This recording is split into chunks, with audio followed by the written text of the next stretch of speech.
When The Sims 4 released almost 10 years ago in 2014, it was filled with controversy, with a lot of bad press, but in the 9 years since then, the developers have done a lot more work to the game, and there have been so many updates that it's almost an entirely different game now. And there's no reviews out there for 2024 as I'm recording this video pretty much. So I decided to do a review of the game now. Just a quick note, The Sims 4 is free to play, but with paid add-ons to the game, and is available on PC, Mac, Xbox, and PlayStations. In The Sims 4 base games, there are 3 worlds to live in: Willow Creek, Oasis Springs, and Newcrest. In Willow Creek, there are 21 lots and 5 neighborhoods, as well as a special park. It's got loads of rolling hills and rivers. It's definitely the more lush world. It's all situated by lots of coasts and seas. It's a very aesthetically pleasing world, but also the most basic.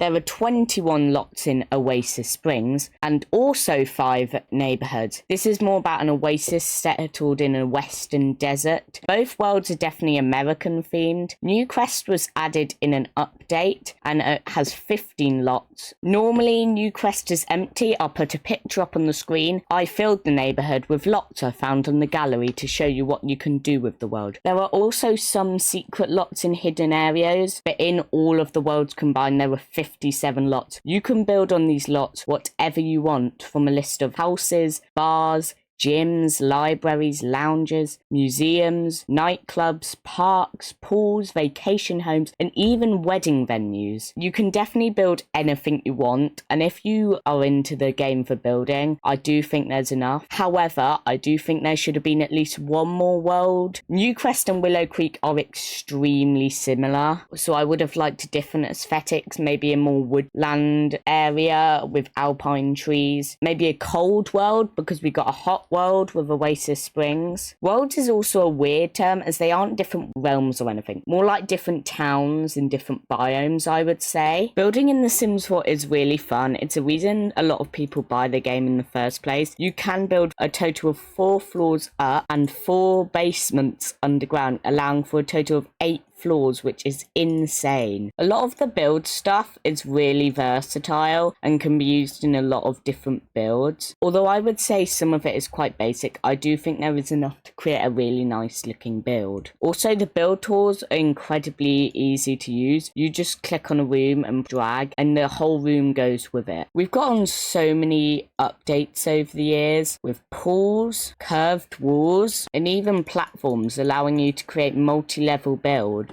There's definitely 2 types of styles, one being a more desert theme and then one being like a more basic American style. But I definitely think there's enough build stuff for you to enjoy it without any packs at all. I personally bought the game for the build tool and then slowly went over to using gameplay, and I think the reason is that it's just so fun. There's so many things you can do with the build tools. It's insane. The build tool in The Sims is definitely the best out of any Sims game, and is also really easy to use. Starting off in Creator Sim, you can pick up to 3 traits from a menu of 27, being emotional traits, hobby traits, lifestyle traits, and social traits. These will sometimes affect how your sim is feeling or treats other sims and can make them have a bit more of a personality. You can also select a lifetime aspiration, from being a painter to having a multi-generational family out of a menu of 14 aspirations. Along with picking an aspiration, you also get a bonus trait from that aspiration. So for example, after selecting a serial romantic aspiration,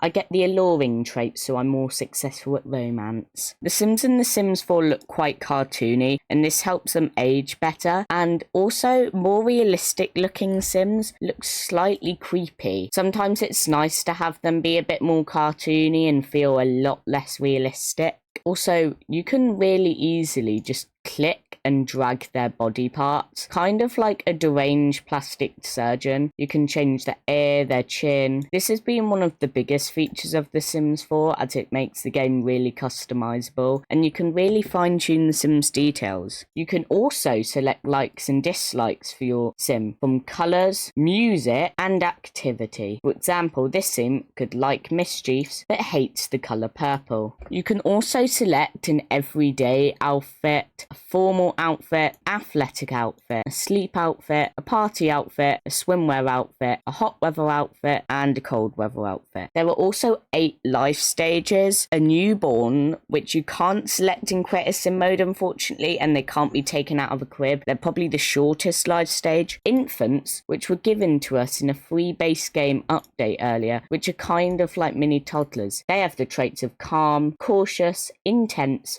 wiggly, sunny, and sensitive. They are one of the cutest parts of The Sims 4 in my opinion, as they are just so adorable. We also got toddlers, which were given in another update. Before infants and toddlers, newborn babies would just age up into like 8-year-old children, which obviously wasn't a good thing. Toddlers also have their own independent traits as well, and also different clothes, obviously. They're also children, which are kind of like 8-year-olds. They have the same traits as adults, but have different aspirations, such as being playful or a social butterfly. There are also teens, which in my opinion are the worst life state. Teens are the most boring life state, as they basically just look like adults. They have 2 traits, so 1 less, and the same aspirations as adults. There is an entire expansion pack expanding them, but there's definitely not enough in the base game in my opinion. Young adult and adult are basically the same, except adult is of a 40-year-old and young adult is of more of a 25-year-old. Elders is where it gets different. Your hair greys, you can't do many athletic activities, and at one point your sim just dies. You can also select different voice types for your sim, their name and their pronouns. There's also tons of gender customization if you want. The Sims has always been ahead of its time, and you can also select its sexual orientation. The clothes are okay, but I truly believe that if you really want to enjoy Creator Sim mode to its full potential,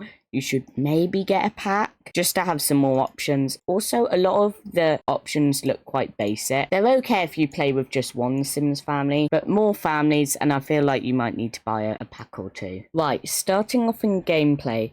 Your sim has a mobile phone where obviously they can play games and take pictures of the surroundings, but they can also hire a service such as a maid, repairman, babysitter, nanny, and gardener. They can also adopt a child if they want, and even order a food delivery. You can also find a job, which, speaking of, there are 12 full-time jobs you can take and 5 part-time jobs. You can get promoted for doing tasks at home and raising the linked skill, such as e.g. in the cook career, you must raise your cooking skill to get promoted. There is the astronaut career, athlete career, business career, criminal career, culinary career, entertainer career, freelance career, my favourite career, where you can become an artist, programmer or writer, a painter career, a secret agent career, a style influencer career, tech guru career, writer career, and then the part-time jobs. You can become a babysitter, a barista, a fast food employee, a manual labourer, and also a retail employee. There are also 20 skills which are kind of like hobbies for your sim. There's so many. There's the charisma skill, the comedy skill, the cooking skill, the gourmet cooking skill, the fishing skill,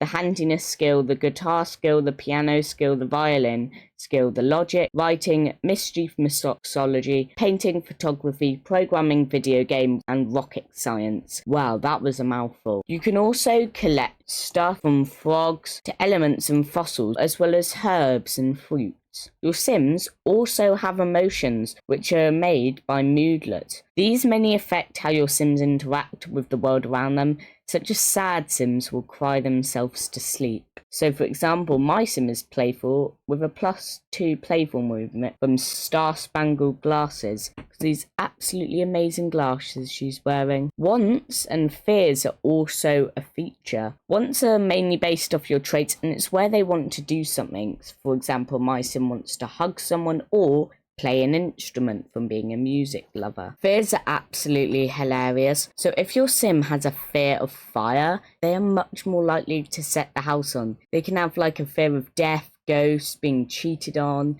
swimming, darkness, failure, there are tons. Your sim also has needs that you need to manage at all times. Obviously, if your bladder goes too low, you'll pee on the floor. If your hunger goes too low, you'll starve to death. And if your energy goes too low, you'll pass out. You need to manage these or your sim will become a very miserable sim. If you want to travel anywhere, you have to use your phone to press travel. Once you're in the screen, you can travel to any place. Sadly, when you go to another lot, you do go through a loading screen. This is mainly for performance reasons though. In terms of socialization, your emotions also affect it, such as being able to make better jokes while playful. In terms of socializing, obviously you can have friends, but also you can get pregnant and start a life with other Sims. So guys, in conclusion, what would I say about The Sims 4? I wasn't able to cover everything because the gameplay is so big, but I will say you can do almost anything. You can start a family, drown Sims in swimming pools, and the game is free. And guess what? You can blast off to space. Obviously, this is for a reason that it's free and a lot of the game is paid for in the expansions. However, I truly believe that you can have fun messing around with the base game without paying a penny. Also guys, I will do a guide on the best packs to get in the future, so make sure to subscribe to not miss that upcoming video. And if you like this, leave a like. Anyway, thanks for watching everyone. See you in the next video. Bye!